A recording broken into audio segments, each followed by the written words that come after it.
Hi there, and welcome to another episode of the Property Particulars podcast. And today, my guest is Gerard Chalkly-Maber from our corporate commercial team. Hi, Gerard. Hello. How are you today? Very well, thank you. Good. Thank you for making the journey up to our new London office. It's an absolute pleasure. It's, Yeah. This is the first time you've been up? Yeah, to the new office. Yeah. It's great space you've got. Yeah, it's so much nicer than where we were before, bigger, and yeah, we're all in love with it. So yeah, we thought I wanted to get somebody on from our commercial team, which we've not had somebody from your team on before to the podcast. But before we get into asking about your team and what work you do, tell us a bit about you and your journey so far in LA. Yeah, of course. So I joined LA September 2016, so just over 8 years ago as a trainee. Did my training contract and then qualified into the corporate and commercial team back in 2018. Okay. So been in that team for 6 years now. Yeah, and you've had one promotion. Yeah.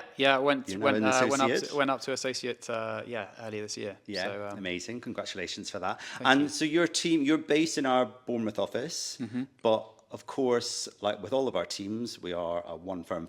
So you work with colleagues across all three offices. Yeah, absolutely. Yeah, and it's I love being able to, obviously I live near Bournemouth, so it's very easy to get to the office. But I love going in and coming up here, and I'm due to go to the Southampton office later this week. So yeah, it's a joy. Good stuff. And your team, your department, they are just based in our Bournemouth office, or do we have some in Southampton? Yeah, so we've got sort of 4 or 5 people in our Southampton office as well, and that sort of team is continuing to grow. So we sort of work across both those offices, and who knows, certainly 1 or 2 of us are up in London every now and then as well. Yeah, exactly. It's so nice to have got this bigger space now here up in London. So I don't think there's a day go by actually now since we've moved a couple of months ago where there isn't somebody visiting from one of the offices at least. So it is quite nice, and we've got enough space for everybody to come up. So we love when people come up to visit.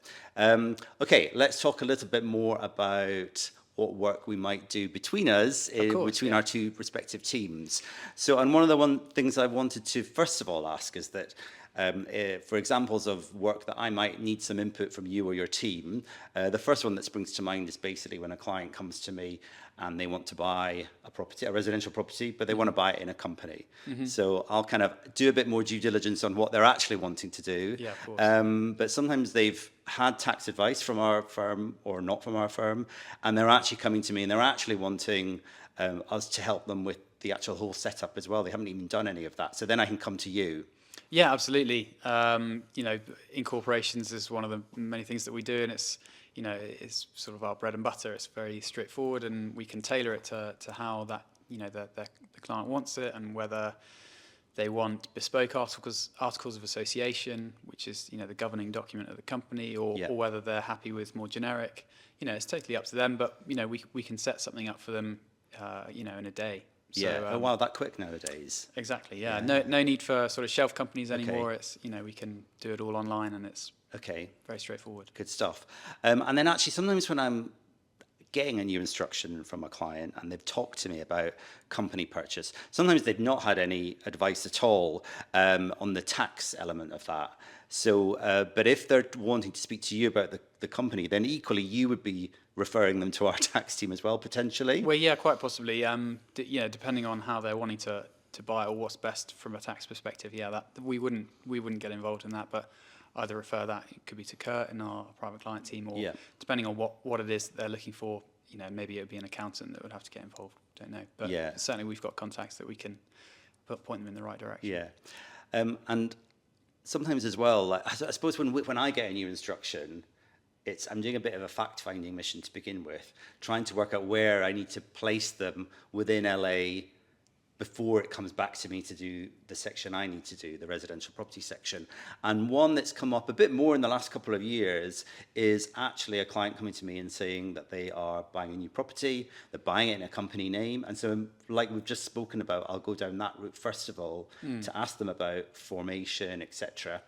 And then they tell me actually, oh no, it's already in a company. So then the penny drops and I'm like, oh, you're actually buying a company Yeah. which happens to own residential property. So it gets marketed, I suppose, via the normal residential estate agents that we deal with. So it gets referred to me, but then that's a whole different job, isn't it? Yeah, absolutely. And I guess depending on the worlds in which clients are working in, you know, depending on how it sort of gets marketed or whatever, if it's just a property on on the property market or whatever, then their view is, oh, I'm just buying a property. Whereas if it's already in a company, then there's a whole different corporate aspect that we'll need to go into to that transaction. And when those, because I definitely can remember one that we did about a year ago, which again my client was probably a bit naive initially, but then we did end up buying it. They did end up buying the company, which was run by your team. But is that difficult to kind of go through that initial advice to the client when they're trying to understand the difference in buying a company to just buying a property? It can be, and it depends on their sort of commercial nous, I guess, basically, and what business they're involved in.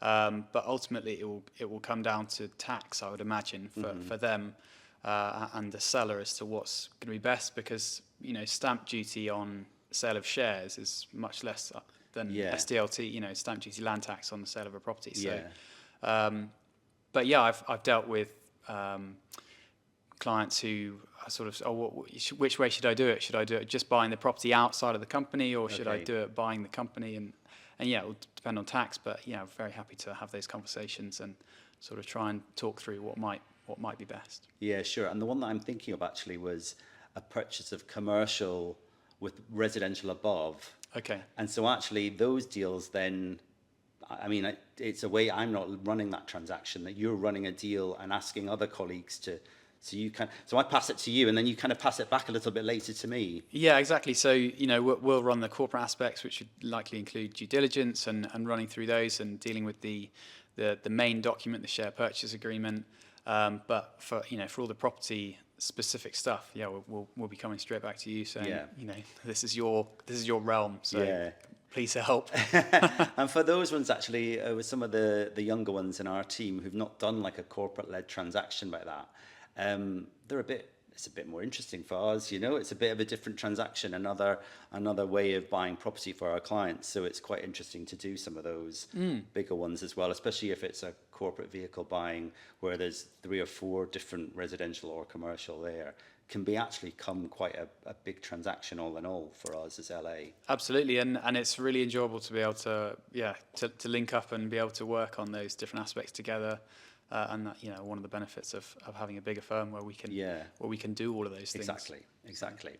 And then if we take the property purchase example a bit further along, so we've either we've bought the property in the company, but then actually our client is through their company is funding that with some sort of finance.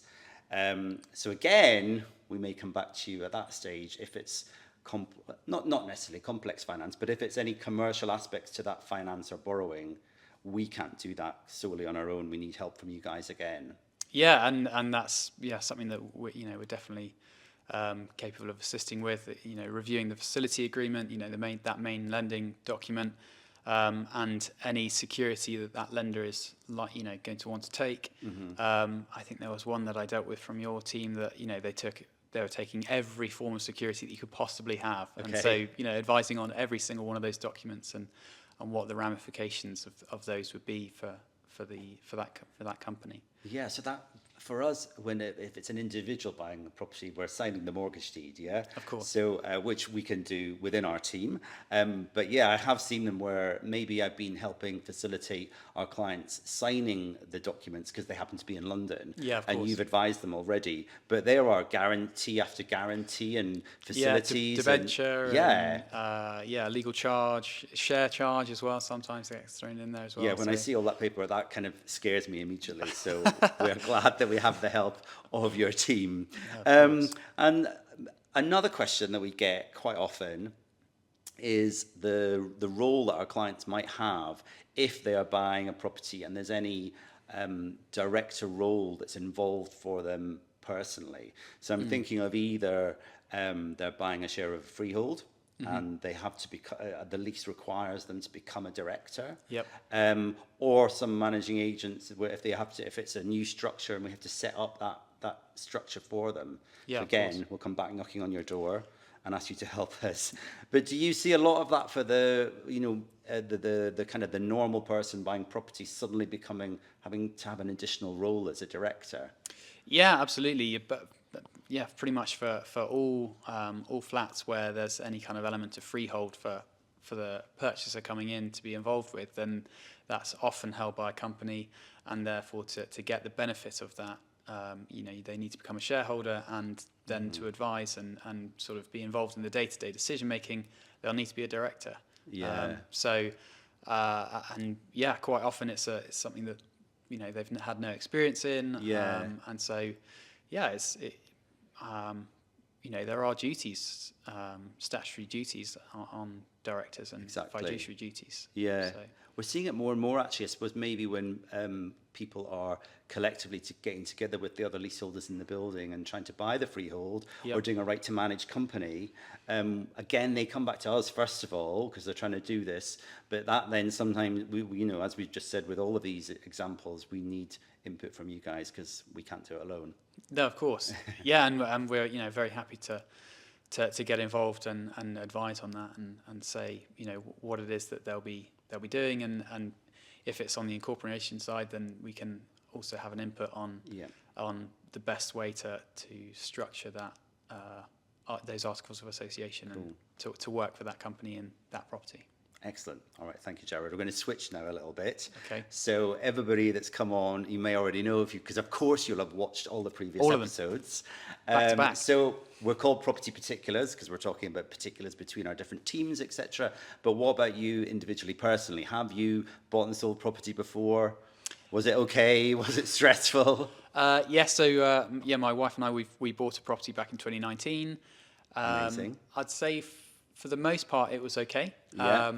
But I'd say the only downside, the hope, as one might expect, would have been to have used LA. Yes. But sadly, the people we're buying from, the sellers, they were already using LA, so we were conflicted out, and we had to go elsewhere. So Okay. I guess that's a good advert that we weren't the only ones wanting to look at wanting to use LA. Maybe I should have done this as a podcast with LOEs from our compliance team, and we could have thrown in conflicts there as well. But yes, even you as working with LA, but yeah, if that was an existing client that was already with us in the property, then you have to, I'm afraid, go elsewhere. So hopefully that would be a bit annoying to begin with, but you bought your property and you're happy now. Yeah, no, very happy, and Good.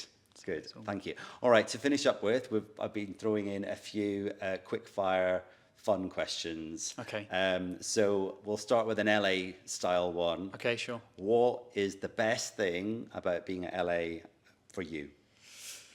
Best thing about being at LA, I enjoy the fact that it's a big firm, but it's not too big. And I love being able to work with many people in many departments, see and sort of visit people in other offices, and work with a whole range of clients across a number of practice areas, I guess. And you're probably such a great advert because you've done the training contract with us and come all the way through. It's because there's quite a lot of people, even in the partners, there's a lot of the partners that were trainees that have stayed forever, which is a nice thing, really, isn't it? Yeah, I think that speaks volumes about LA and the sort of the core ethos, really, that people have sort of subscribed and bought into that. Yeah, because even some of the trainees and the paralegals here, they do mention that to me all the time, that they just think it's so lovely that some have stayed for years and years and years. So Okay, one more final question for you. What is the nicest place locally to you? Whereas if you've got a couple of hours on a Sunday or whatever, you go out for a walk and maybe a cheeky pint. Okay. I think it would have to be going for a walk on the Purbex. So it's a sort of peninsula just across from Poole, just across the chain ferry from Sandbanks, in fact. Okay. So, and it would be starting in a place called Worth Matravers. You go down to somewhere called Dancing Ledge, and then walk along the sort of rugged southwest coast path and then back for a pint and a pasty at the Square and Compass. This sounds great. And this is not, of the people I've been asking so far that are based in the South Coast, I've not had this answer yet. You've not heard that? I've had a few sandbank answers. Okay, sure, yeah. But yeah, okay, I'll put this on my list for next time I'm visiting. I recommend it, yeah. Yeah, cool. All right, Gerard, thank you so much for joining us. Thank you for having me. Join us again for another episode of Property Particulars very soon. And please do check out our social media channels at Lester Aldridge Property on Instagram.